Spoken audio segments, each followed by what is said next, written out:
So here's something that genuinely stopped me cold this week.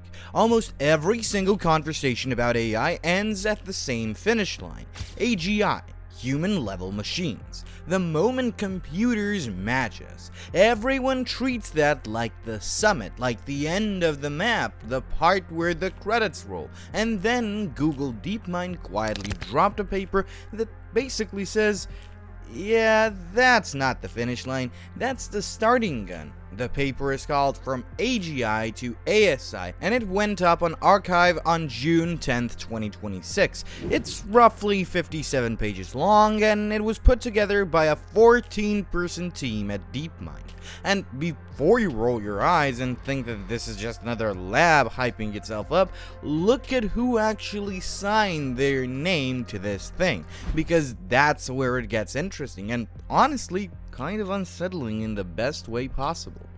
The two names that jump out are Shane Legg and Marcus Hutter. Shane Legg co-founded DeepMind back in 2010 alongside Demis Hassabis and Mustafa Suleyman.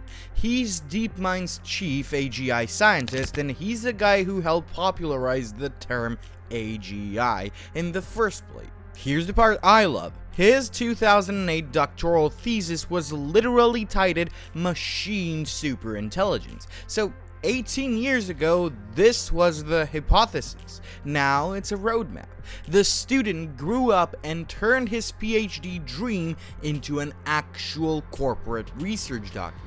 And his doctoral advisor, Marcus Hutter, the man who created AIXI, which is the leading mathematical model of what a theoretically perfect optimal intelligence would even look like. These are not two random guys on YouTube speculating. These are the people who have been building towards this for their entire careers. When they publish a map of what comes after human-level AI, I think you pause and you read it carefully. Oh, and one detail that's pure DeepMind energy. The very first chapter of this paper isn't called Introduction, it's called Summary Instructions. And it's not written for you or me or anybody normal, it's written for future AIs that might one day be asked to summarize this report.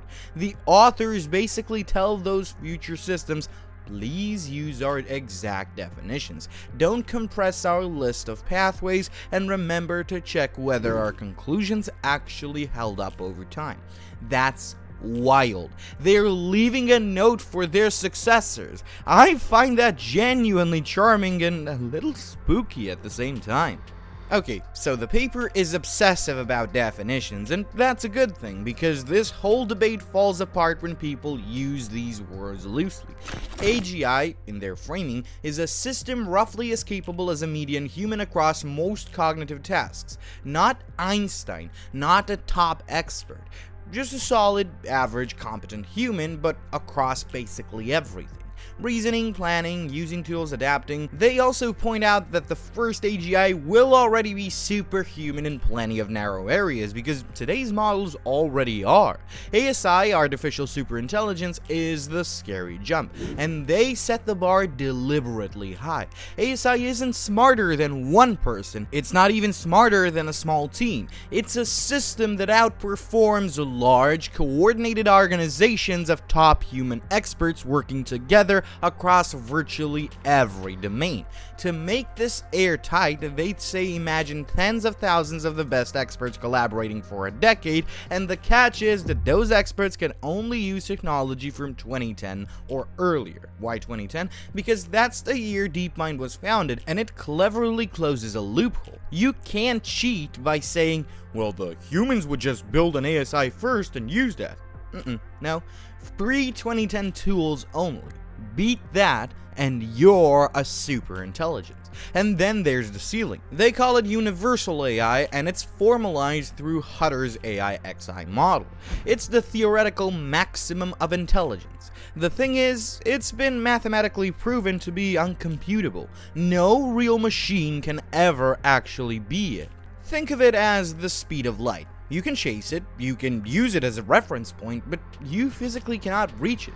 So intelligence here isn't a set of blocks. It's a smooth ramp running from narrow AI up through AGI, up through ASI, all the way to a ceiling nobody can touch.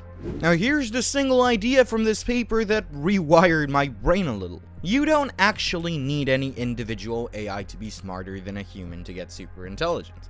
Picture this, you've got AGI, one model about as smart as an average person, cool. Now, because it's software, you copy it, losslessly, perfectly. Not 1,000 copies, 100 million instances all running at once. They can share knowledge instantly, they think faster than any human brain ever could, and they coordinate at bandwidths at speeds we can't even imagine. DeepMind's argument is that a cluster of 100 million human-level minds working in perfect sync is itself an artificial superintelligence. The collective blows past any human organization on Earth, even though not one single member of it is smarter than your average coworker. It's emergence. It's the same reason a civilization can do things no lone genius ever could, except this version copies itself, never sleeps, and edits its own members on the fly. That reframing is the whole ballgame for me. So, how do we actually go from AGI to ASI? The paper lays out 4 pathways, and it stresses that they are mutually exclusive. The real future probably blends all of them. First, scaling. Just keep throwing more compute, more data, and better efficiency at it. They estimate effective compute is climbing about 10% per year right now. That number comes from hardware getting roughly 1.5 times better, investment going up 2.5 times, and algorithmic efficiency improving somewhere between 3 and 6 times. Stack those and you get explosive yearly growth. Second, algorithmic paradigm shifts. New architectures that move beyond today's transformers, better memory, continual learning, world models, maybe even neuromorphic hardware. They call this the least predictable route because you genuinely cannot schedule a breakthrough.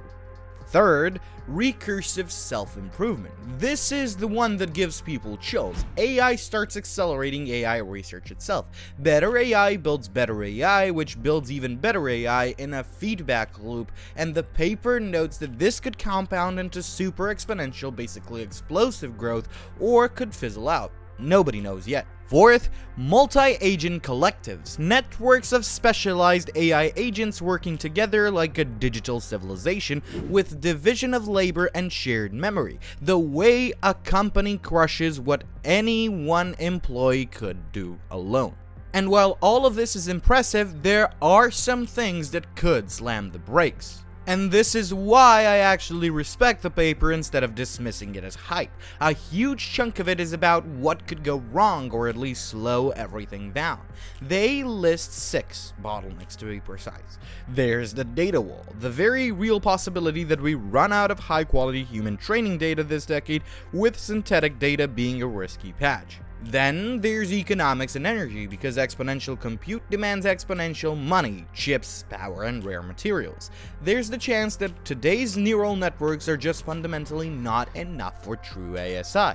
Then there's diminishing returns, where each new capability costs exponentially more to unlock.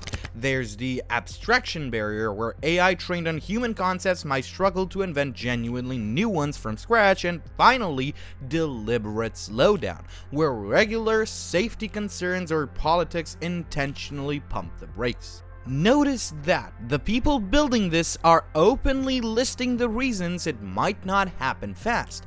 That's not a sales pitch, that's a research team being honest. Now, if I'm to be honest here, my favorite section is the one that keeps the whole thing grounded, because it would be easy to read it all and imagine some all-knowing machine god. The paper flatly says no. Even a superintelligence is boxed by hard limits. physics still apply. The speed of light, thermodynamic limits on computation, computational complexity still applies, so some problems stay brutally hard no matter how clever you are. Mathematics still applies, and Gödel's incompleteness theorems put a ceiling on what any formal system can even prove, and then there's plain uncertainty. You cannot predict what you have no information about. The physical world still has to be measured and experimented on in real labs at real speeds. A superintelligence can't just think a new drug into existence. It still has to test it. So we're talking about something staggeringly powerful, but not omnipotent. And I think that distinction is the most mature thing in the entire document. Here's where I land, and I'll be upfront that I find this genuinely exciting rather than doom and gloom. This is the third paper in a deliberate DeepMind trilogy. They defined what AGI is, they wrote about making AGI safe, and now they're mapping what comes after. To me, that's the most reassuring part of the whole story. The world's leading AI lab isn't fixated on the finish line everyone else is staring at. They're also sketching the road past it, openly, with definitions and limits and honest bottlenecks, instead of pretending the milestone is the end. Is the idea of intelligence becoming something you can industrialize, scale, and copy 100 million times a little terrifying? Yeah. Sure it is, but I'd much rather the people who understand it best are thinking this far ahead and showing their work in public. A clear map of a wild road beats stumbling in the dark, and right now, this is the clearest map we've got.